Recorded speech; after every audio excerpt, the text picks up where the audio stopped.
What are plasmids? They are extra chromosomal DNA molecule. Extra chromosomal DNA molecule found in bacterial cells. അപ്പോൾ ഇത് ഒരു bacterial സെല്ലാണെന്നുണ്ടെങ്കിൽ ഇതിൻ്റെ ഉള്ളിൽ ബാക്ടീരിയയുടെ സ്വന്തം DNA കിടക്കുന്നുണ്ടാവും. അതിനോടൊപ്പം തന്നെ എക്സ്ട്രാ ക്രോമസോമലായിട്ട് ഒരു സർക്കുലർ DNA കിടക്കുന്നുണ്ടായിരിക്കും. ഈ DNA മോളിക്യൂളിന് പറയുന്ന പേരാണ് plasmid. So what are the features of plasmids? They are extra chromosomal, double stranded,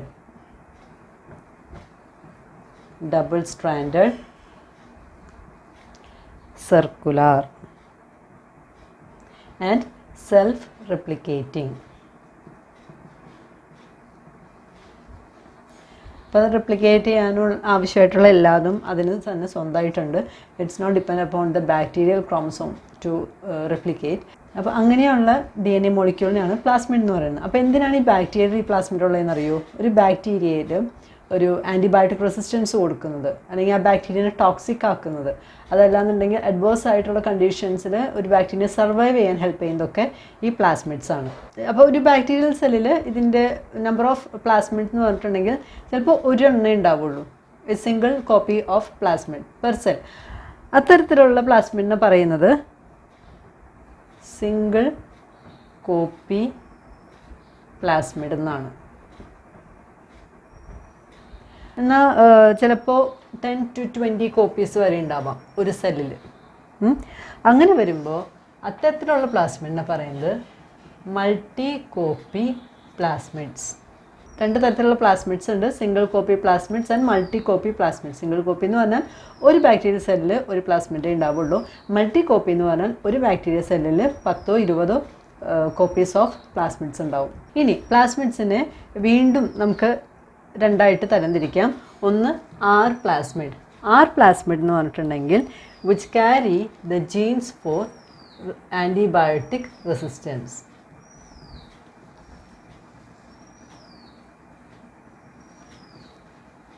antibiotic റെസിസ്റ്റൻസിന് ഉള്ള ജീൻസ് ഉള്ള പ്ലാസ്മിഡ്സിന് ആർ പ്ലാസ്മിഡ്സ് എന്നാണ് പറയുക. പിന്നെ ഒന്ന് എഫ് പ്ലാസ്മിഡാണ്. എഫ് പ്ലാസ്മിഡ് എന്ന് പറഞ്ഞിട്ടുണ്ടെങ്കിൽ this plasmid contains the genes for their own transfer from one cell to another. നിങ്ങൾ പഠിച്ചിട്ടുണ്ടോ എന്ന് എനിക്ക് തോന്നുന്നു. ബാക്ടീരിയൽ കോൺജുഗേഷനൊക്കെ പഠിച്ചിട്ടുണ്ടെങ്കിൽ അവിടെ പഠിച്ചിട്ടുണ്ടായിരിക്കും ഇത്. അതായത് ഒരു ബാക്ടീരിയ അതിൽ പ്ലാസ്മിഡ് ഉണ്ട്, മറ്റൊരു ബാക്ടീരിയൽ സെല്ലുണ്ട് അതിൽ പ്ലാസ്മിഡ് ഇല്ല. അപ്പോൾ ഈ പ്ലാസ്മിഡ് ഉള്ള സെല്ലിലത്തെ പ്ലാസ്മിഡ് എന്ത് ചെയ്യുമെന്ന് വെച്ചിട്ടുണ്ടെങ്കിൽ ഈ പ്ലാസ്മിഡ് ഇല്ലാത്ത സെൽ, അതിന് F- സെൽ എന്നാണ് പറയുക. F- സെൽ, ഇത് F+ സെൽ. F+ സെല്ലിലത്തെ പ്ലാസ്മിഡ് F- സെല്ലിലേക്ക് ഒരു പൈലസ്, ഒരു കണക്ഷൻ ഉണ്ടാക്കും. എന്നിട്ട് ഈ പ്ലാസ്മിഡ് റെപ്ലിക്കേറ്റ് ചെയ്യുമ്പോൾ അത് ഒരു കോപ്പി എക്സ്ട്രാ ഉണ്ടാക്കും. ആ എക്സ്ട്രാ കോപ്പി F- സെല്ലിലേക്ക് കൊടുത്ത് അതിനെ F+ ആക്കി മാറ്റും. അങ്ങനൊരു പ്രോസസ്സ്, ബാക്ടീരിയൽ കോൺജുഗേഷൻ എന്ന് പറഞ്ഞൊരു പ്രോസസ്സ് ഉണ്ട്. അപ്പോൾ അതിൽ ഇതാ സംഭവിക്കുന്നത്. അപ്പോൾ അങ്ങനത്തെ ബാക്ടീരിയ F+ ബാക്ടീരിയസിലുള്ളത് ഈ F പ്ലാസ്മിഡ്സ് ആണ്. അങ്ങനത്തെ ഒരു കഴിവുണ്ട്, സ്വയം മറ്റ് സെല്ലിലേക്ക് ട്രാൻസ്ഫർ ചെയ്ത് പോകാനുള്ള കഴിവ്. അങ്ങനെ രണ്ട് കാറ്റഗറി ഓഫ് പ്ലാസ്മിഡ്സ് ഉണ്ട്, ആർ പ്ലാസ്മിഡ്സും എഫ് പ്ലാസ്മിഡ്സും. ഈ പ്ലാസ്മിഡിൻ്റെ റെപ്ലിക്കേഷനെ കുറിച്ച് നമ്മൾ എന്താ പറഞ്ഞത്? It is independent of bacterial replication എന്ന് പറഞ്ഞു. അതിന് സ്വയം റെപ്ലിക്കേറ്റ് ചെയ്യാനുള്ള എല്ലാ കാര്യങ്ങളും, എല്ലാ ജീൻസും പ്ലാസ്മിഡിലുണ്ട്. So it replicate independently. That type of replication is known as relaxed mode of replication. Means here the plasmid replicate independently, but some plasmids it replicate along with bacterial cell. Bacterial cell replication നടക്കുമ്പോൾ അത് depend ചെയ്തിട്ടാണ് plasmid replicate ചെയ്യുക. and this is known as stringent mode of replication.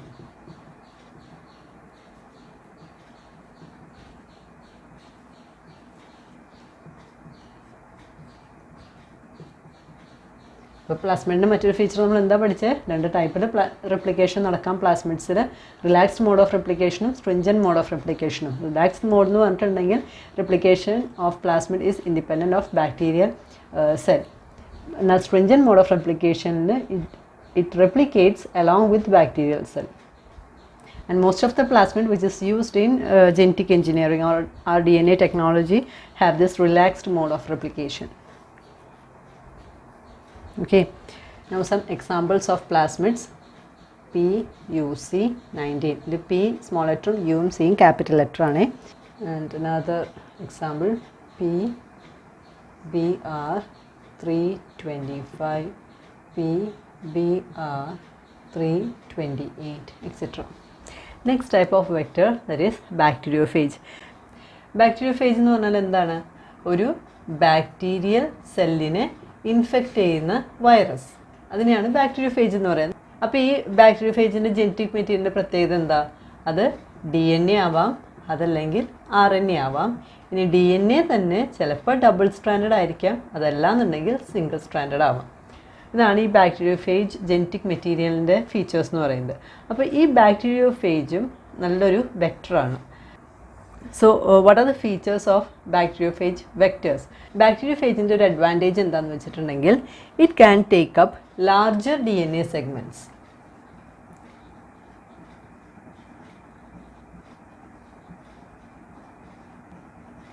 It can take up larger DNA segments compared to that of plasmid. പ്ലാസ്മിഡിന് incorporate ചെയ്യാൻ പറ്റുന്നേക്കാൾ വലിയ DNA segments ബാക്ടീരിയോഫേജിന് incorporate ചെയ്യാൻ സാധിക്കും. ഇനി ഈ ബാക്ടീരിയോഫേജിലെ ഏറ്റവും ഇമ്പോർട്ടൻ്റ് ആയിട്ടുള്ള ഒരു ടൈപ്പ് ബാക്ടീരിയോഫേജ് ലാംഡ അല്ലെങ്കിൽ ഫേജ് ലാംഡ. ഇതിൻ്റെ ഫീച്ചേഴ്സ് നമുക്ക് നോക്കാം.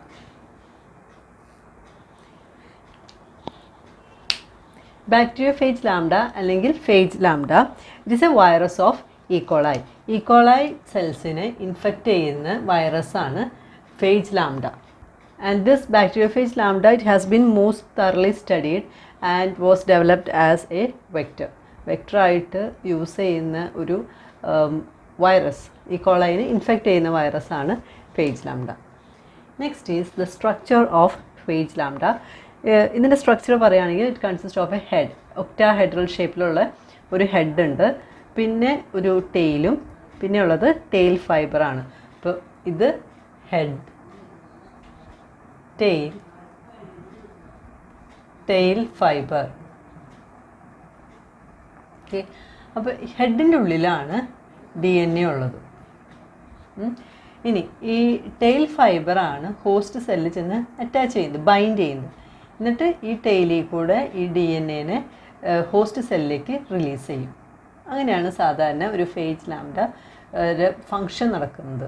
ഐ മീൻ അതിൻ്റെ ഒരു പ്രവർത്തനം അങ്ങനെയാണ്. ഒരു ബാക്ടീരിയൽ സെല്ലിൽ അല്ലെങ്കിൽ ഹോസ്റ്റ് സെല്ലിനെ ചെന്ന് അറ്റാക്ക് ചെയ്യുന്നത് അങ്ങനെയാണ്. സോ ഇനി ഇതിൻ്റെ DNA ക്യാരക്ടേഴ്സ് പറയുകയാണെന്നുണ്ടെങ്കിൽ, the DNA is A double stranded linear molecule with single strand extension.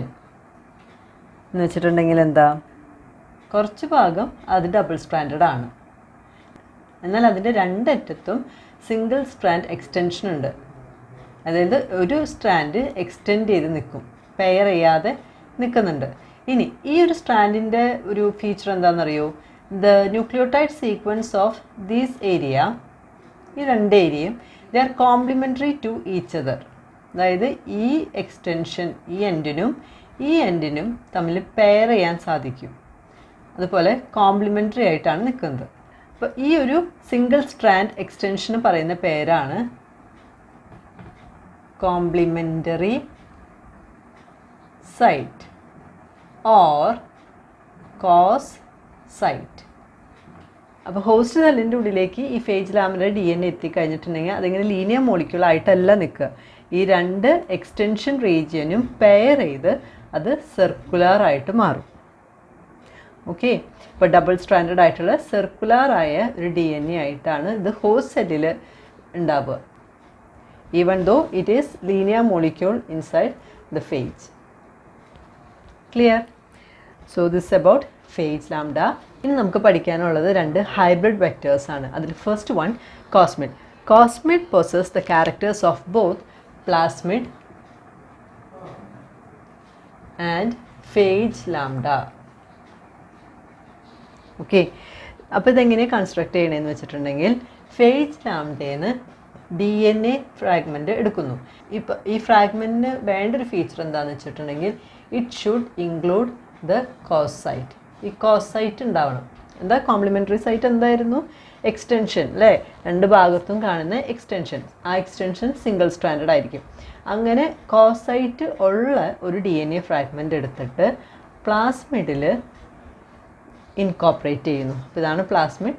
അവിടെ ഇത് ഇൻകോപ്പറേറ്റ് ചെയ്യുന്നു. ഓക്കെ, ബാക്കി ഭാഗങ്ങളൊക്കെ ഡബിൾ സ്ട്രാൻഡഡ് ആയിരിക്കും. പ്ലാസ്മിഡ് എന്തായിരുന്നു? Extra chromosomal double stranded DNA മോളിക്യൂളാണ്. അതിലേക്ക് ഈ ഫേജ് ലാംഡയിലെ കോസ് സൈറ്റുള്ള ഒരു DNA ഫ്രാഗ്മെൻറ്റ് ഇൻകോപ്പറേറ്റ് ചെയ്യുന്നു. അപ്പോൾ അവിടെ ഇങ്ങനെ ഒരു എക്സ്റ്റൻഷൻ ഉണ്ട്, സിംഗിൾ സ്റ്റാൻഡേർഡ് ആയിട്ടുള്ള എക്സ്റ്റൻഷൻ. അപ്പോൾ അത് ഇങ്ങനെ കോസ്മിഡ് എന്ന് പറയുന്നത് ലീനിയർ ആയിരിക്കും, ലീനിയർ മോളിക്യൂളായിട്ട് മാറും.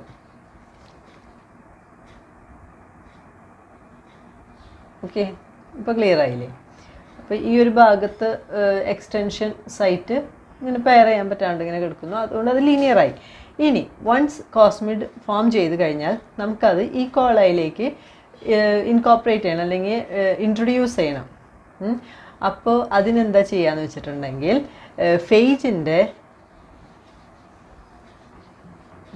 ഫേജിൻ്റെ ക്യാപ്സിഡ് ഉണ്ടല്ലോ. എന്താ ക്യാപ്സിഡ്?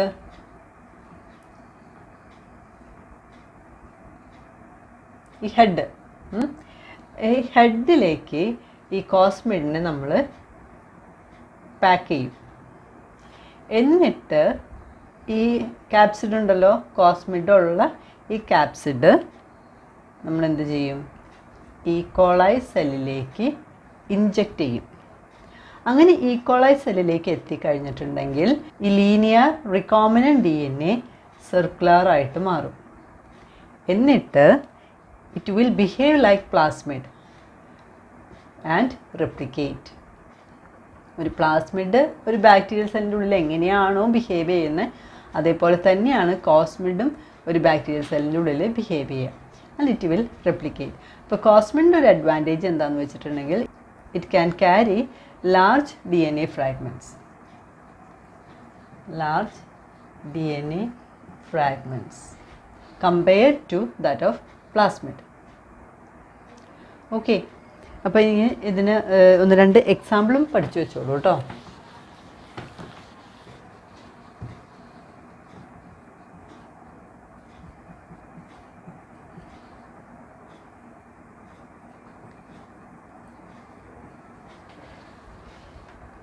ഇതാണ് കോസ്മിഡിൻ്റെ എക്സാമ്പിൾസ്, രണ്ടെണ്ണം പഠിച്ചു വയ്ക്കുക. നെക്സ്റ്റ് വൺ ഈസ് ഫാസ്മിഡ് അല്ലെങ്കിൽ phagemid. Phasmid or phagemid, it is also a hybrid vector of plasmid and phage lambda. ഇവിടെ എന്താ ചെയ്യണമെന്ന് വെച്ചിട്ടുണ്ടെങ്കിൽ പ്ലാസ്മിഡിൻ്റെ ഒരു DNA സെഗ്മെൻ്റ് എടുക്കുന്നു.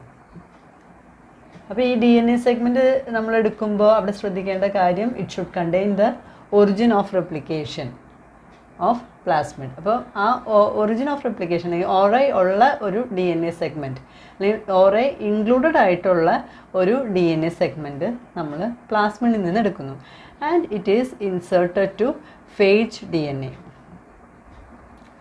ഫേജ് DNAക്ക് ഇൻസേർട്ട് ചെയ്യും. അങ്ങനെ ഫാസ്മിഡ് ഫോം ചെയ്യും. ഫാസ്മിഡ് ഫോം ചെയ്ത് കഴിഞ്ഞാൽ നമ്മളത് ഈക്കോളയിലേക്ക് ട്രാൻസ്ഫർ ചെയ്യും. ഈക്കോളയിലുള്ളിൽ ഈ ഫാസ്മിഡ് പ്ലാസ്മിഡായിട്ടാണ് ഫങ്ഷൻ ചെയ്യുക. കാരണം എന്താ?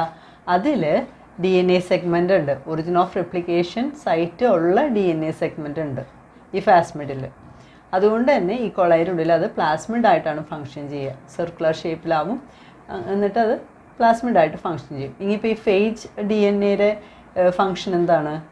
It enables homologous recombination with chromosomal DNA of E. coli. Recombination എന്താണെന്നൊക്കെ നിങ്ങൾ എന്തായാലും പഠിച്ചിട്ടുണ്ടാവുമല്ലോ. മിയോസിസ് ഒക്കെ പഠിച്ചപ്പോൾ എന്തായാലും അതിൽ കവർ ചെയ്ത് പോയിട്ടുള്ള കാര്യമാണ്. Exchange of genetic material. അപ്പോൾ ഇതിലുള്ള ഫേജ് ലാംഡ DNA ആണ് റീകോമ്പിനേഷനുള്ള സൈറ്റായിട്ട് ഫങ്ഷൻ ചെയ്യുന്നത്. അപ്പോൾ എക്സാമിന് ഹൈബ്രിഡ് വെക്റ്റേഴ്സിനെ കുറിച്ച് ചോദ്യം വന്നാൽ അവിടെ നമ്മൾ എന്താ എഴുതേണ്ടത്? കോസ്മിഡും ഫാസ്മിഡും ആണ് എഴുതേണ്ടത് കേട്ടോ. രണ്ടും എഴുതണം.